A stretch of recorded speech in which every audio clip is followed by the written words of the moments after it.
not everyone is your customer. That is one of the most key principles of marketing. The recognition that not everyone is your customer. The reality is that when you meet many people who are going to start a business, it's so common when you ask someone, what exactly will you do? They may tell you, maybe I'm going to start a car wash, or I'm going to be bringing clothes into the market, or I'll be selling shoes, or something like that. But when you go to the question of who is your customer, a lot of people will just say everyone.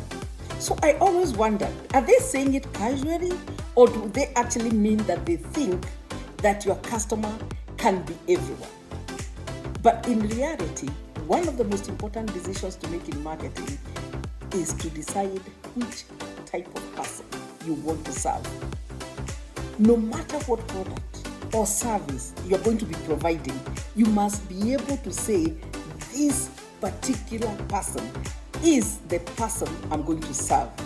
Even if you are starting a music career and you're going to be, singing and recording your music and putting it out there for the market, you must decide, what kind of audience do I want to cultivate? What kind of person will love this kind of music that I'm producing? And one of the most important things that sometimes we forget to look at is the ability to tell who is not your customer. If you are able to tell not just who is your customer, but also who is not, with clarity, you are a step ahead of your competition in a big way. Why is this question so important? Being able to tell who is your customer and who is not is key to being able to make the most strategic decisions about your marketing, about your business. So for example, you start by saying, this is the product. How do you select the product if you are not very clear who the person is who you are targeting? Say you are selling clothes. Who are you targeting? You must be able to know the kind of person. Many times you start by looking at gender. So you say, I'm going to sell clothes for women. Second, you can go to age group. What age group do you want to talk to? Is it women of a certain age? Do you want to go for working class women? Do you want to go for, women who work in a formal or semi-formal environment, or live in a casual environment? That will determine the kind of clothes you're going to bring to that customer for it to be fitting.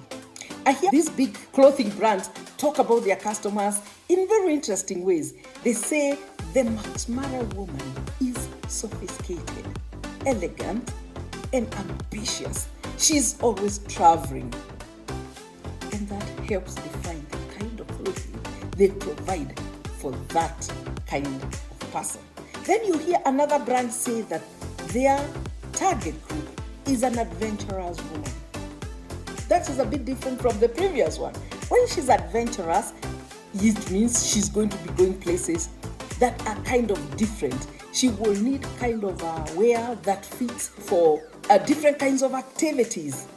She may even be a daredevil type who will be going for hang gliding and that kind of activity. So you want to know, what kind of person is my customer? Then many people go further to look at even what are the values? What are the values of my customer? Because if you can understand the values, you will be able to interpret, like even that description when you say that they're ambitious, that is capturing the value, the things this person values. If you are able to say a little more about their activities, their opinions, the kind of things that they get involved in, the lifestyle of the customer that you are targeting, you're going to be more clear about the products or services that you can provide for that customer. And that will fit the customer so well that your marketing will be easy. They say that if you can take care of your marketing very well, and that means starting from that defining, identifying your customer, knowing your customer. Know your customer. If you can know your customer very well and develop effective marketing targeted at that person very well, then your selling becomes superfluous. Basically meaning you don't have to invest so much in selling because your products sort of sell themselves. How do you get to the point where your products sell themselves? That is, your customers love your product, love to buy from you. The minute you say you've brought new products, they all flock in. They are competing to get there, to get the product. What does it take to get that kind of attention from your market, from your audience? First is to be very clear about that target audience. So we say, first rule, know your customer. Second rule, know your competition, because again, there are other people providing similar things and you want to know how to distinguish yourself from the competition. You don't want to know about competition so you can fear them, so you can revere them. No, you want to know about the competition so you can distinguish your product from theirs. You can stand out. You can be able to say something unique. You will want to distinguish your communication. You want to distinguish yourself even by pricing, so that you're not competing neck to neck and you're not basically copying each other. You are standing out and being able to show a difference, even a slight hidden difference that is not so obvious, that is clear to the customer but not so obvious to those who are not your customer, because you are targeting a specific type of person. Now, once you are so clear about your customer, the advantages you get is that it enables you to know the product to bring for them.